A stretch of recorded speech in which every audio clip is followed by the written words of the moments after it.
This is a companion tutorial video for the penny doll pattern available on the Blue Whimsy Etsy shop. So for the front body piece is going to have a few things basted to it. We're going to baste the ponytails, and the ponytails, if you look at the pattern, the ponytails are marked out to be basted right about here, and so when you cover them, or when you put them on top of the face, they almost look like a blindfold for the face. And so I'll do the same thing on the other side. And this is just to secure them in the right place. This isn't going to, this seam that I'm going to do won't show up when the doll is finished. It just puts the ponytails where they're supposed to be and keeps them there. So I'm just going to do a quick basting here.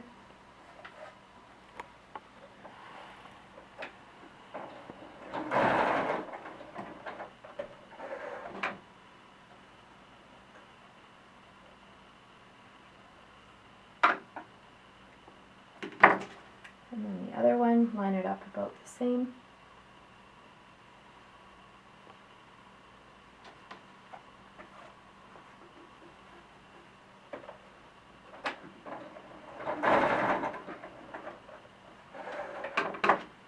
Again, because it's not a finishing seam, I don't bother to backstitch. I just quickly stitch it in place so that it's tacked there when I put the rest of the body together. Okay, so for the legs and for the arms, I'll do the legs first because they require a little more alignment. For the legs, I'm going to stitch them so that the front of the foot is almost poking her in the eye. So the front of the foot is facing her face, and same thing here, her toes are facing her face. And on the pattern, they start about 1 centimeter in from the edge, and they're just about 1/2 centimeter apart. And so you can mark that down. I sometimes just kind of eyeball it, whatever you're more comfortable with. And again, I'm just basting to the body piece. I'm not doing a finishing seam, so I don't need to backstitch or anything like that.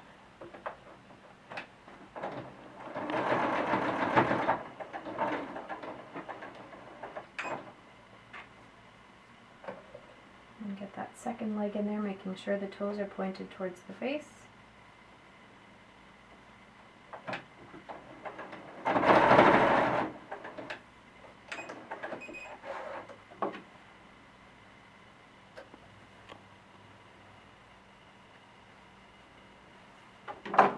So now when they hang down, they're going to be facing the right way. And then the same thing with the arms as well. So the arms, when I place the arms, the way that I position them is I take the diagonal part and the very top point I align with where the red body piece meets the head piece. And so I'm just going to sew that along that and then do the same thing on the other side as well.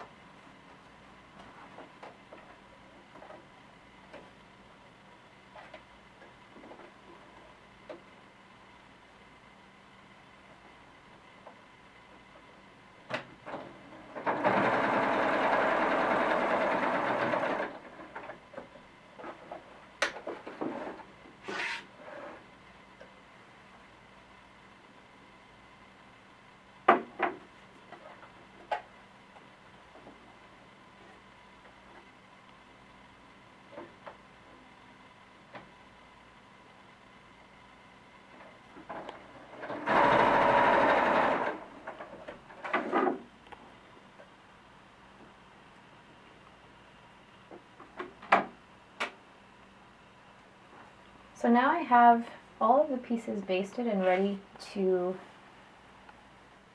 sew. I'm ready to sew the back body piece to the front body piece. In order to do that, all of these pieces need to be flipped back in.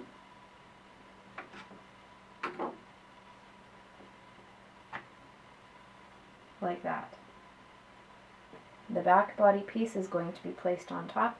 Now, before I pin this, I leave the legs down so that it's a little bit easier to pin. If the legs are up, they create a little too much bulk and it's harder to line up these seams from the front and the back. So I pin them with the legs down. And I make sure I put a pin at each of the neck seams to allow for those seams to line up as accurately as possible.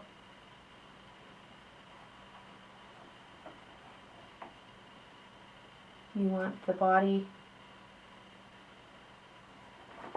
seam to start at the right place in the front and on the back. Once I have those pins in, then I make sure that the rest of the head is aligned properly so that the top two pieces are at the right place. Put a big pin in there. I'd probably do another couple of pins.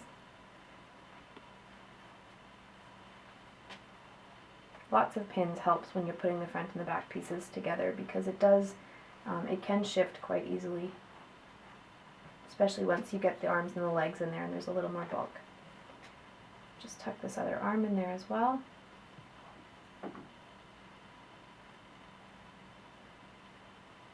One thing you can do if it helps is to keep the arm out until you get around to the other side. So sometimes what I'll do is once I have the neck piece and the head pieces pinned, I'll actually leave this side open so that when I sew it, I can kind of adjust as I need to make sure that everything's lining up properly. So I wouldn't pin that shut necessarily because that's just a straight seam. So now I'm ready to sew. So I'm going to start sewing along, if I'm looking at the back of the doll, I'm going to start sewing along the left side. And in order to do that, once the headpiece has been pinned, I'm going to tuck in the arm and I'm going to also tuck in the left leg, or I guess it's her right leg, so that I can line up the bottom of the body pieces fairly accurately. So the pins are still staying where they're supposed to be, but because I've tucked that in, now I can line up those bottom corners and it's ready to go to the machine.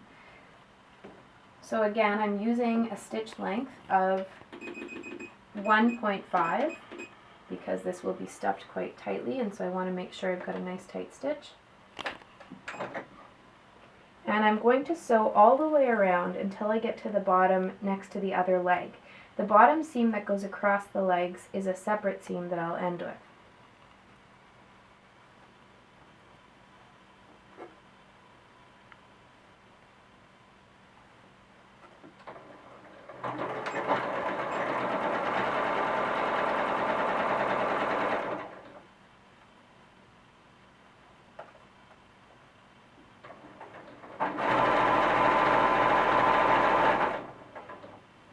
At this point, I would probably pull the leg out just so that it's not making that bulk anymore. Now I have a nice flat section here where the neck pieces meet.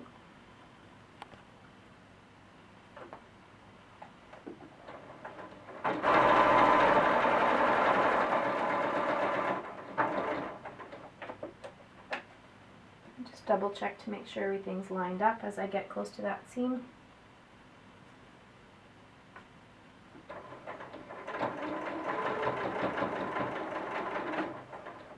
Then when you get to the corner and the neck side, or the sides of the neck there, I would just lift it and swivel it just a little bit so you're staying on that 1/4 inch seam allowance.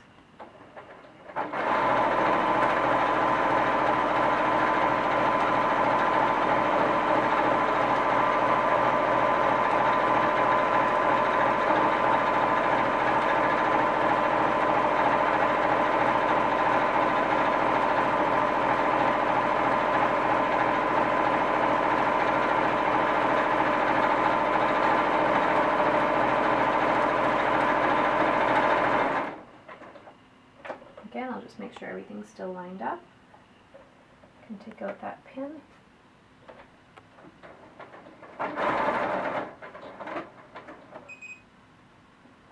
And at this point, when I turn to go towards the bottom again, I want to tuck in that other arm so that it's on the inside of the body.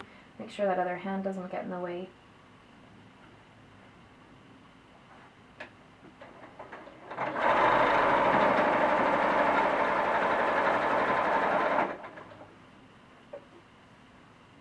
And then as I get towards the bottom, I'll tuck that other leg, even if it goes through the hole there. As long as it's pointing upwards at this point, that's all you really need so that you can line up the bottom pieces.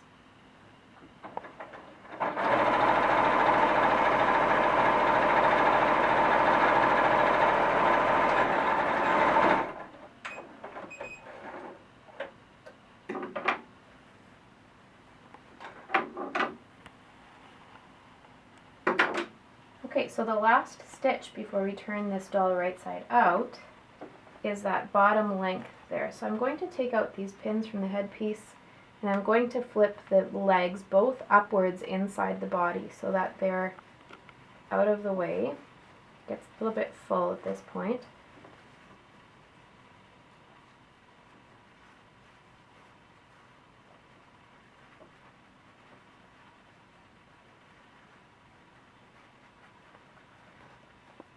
You have to work with your fabric a little bit, but that's okay. It just takes a little bit of patience.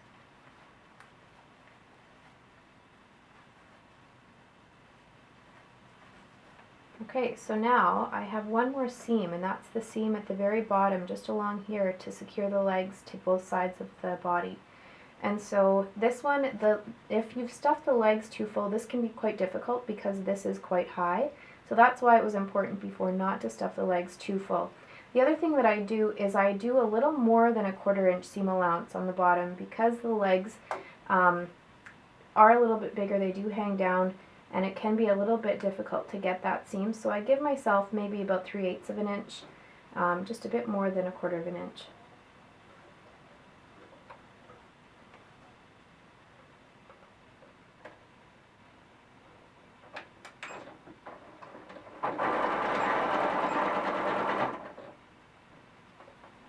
I also try and press down as much as I can with my hands, just to make that as flat as possible.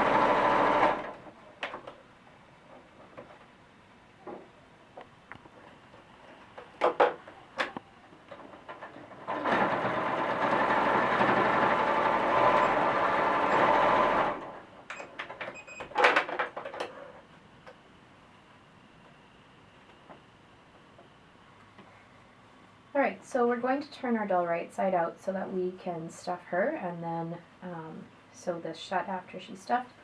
Through that hole we'll pull the legs one at a time. Shouldn't be too difficult, they're fairly flexible because they're quite skinny. And then the arms. And then once you get to the head, it can take a little bit of patience just because it gets a bit bulkier with the ponytails. So just slowly, just pull a little bit at a time, work on turning that inside out, always pulling down on the body. I try and get a hold of one of the ponytails and then gently pull on one of those.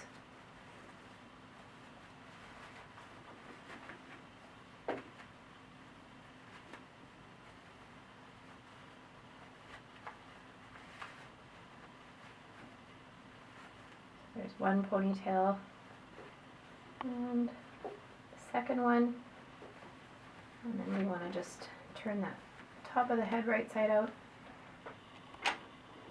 Sometimes I will just finish that off with a chopstick as well, just to push it out as much as I can along the seams so that they're nicely turned.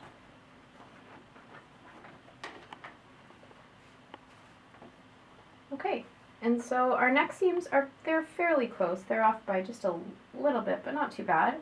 And just check the arm seams, make sure your arms are in there properly and your legs are in there properly. Looks good. And so now what we're ready to do is we're ready to stuff the doll from that opening on the back, and we'll stuff the top of the head first and work down towards the bottom of the body. When you're stuffing the doll's head, again, you want to make sure that you're pulling your stuffing apart a little bit so that there's no lumps. And you can do fairly large pieces of stuffing to do the head. Just because it is a bigger area, it's okay to use big bunches, but I would pull it apart again just to separate any lumps out of there.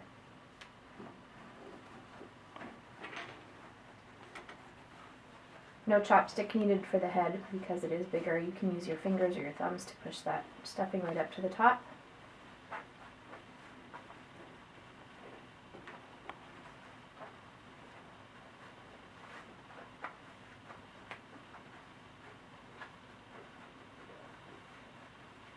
And you want to make it quite firm, so when I get to the top I really push that in before I put in a new bunch of stuffing, just to make sure that it's packed in quite tightly.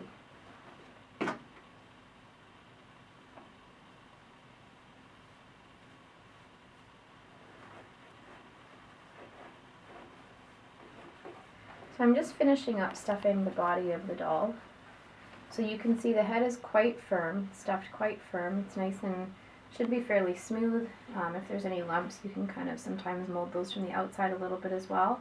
And then for the body doesn't have to be quite as firm as the head because you'll need to sew it shut by hand, and so if it is too firm it'll be hard to get this seam shut at the end. But at the same time you don't want it to be too soft either, so just kind of get a feel for how firm you can get it and still close that seam at the bottom.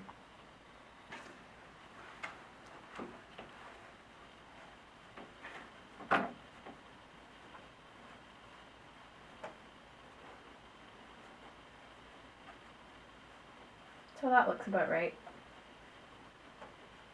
Getting to all the corners. So I can still pinch that seam shut to close it quite easily, but it is quite firm. If I press on the body, it's fairly firm. Okay, so to shut the body seam, you're going to use something called a ladder stitch. So I'm going to show you how to get that started. To do a ladder stitch, you want to first just put your thread through the one side, and a ladder stitch is just going to catch either side of the seam and then bring them together, almost like the steps of a ladder. So if you just hook into the one side, you're going to hook in, just do a short seam, and then bring that through, and then go over to the other side and do the same thing, just hook into the edge,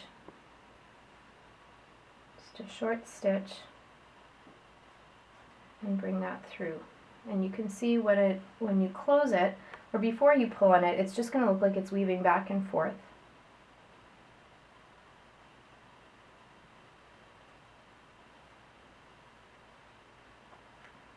So I'll do a couple more stitches and then I'll pull it through so you can see what it looks like before and after.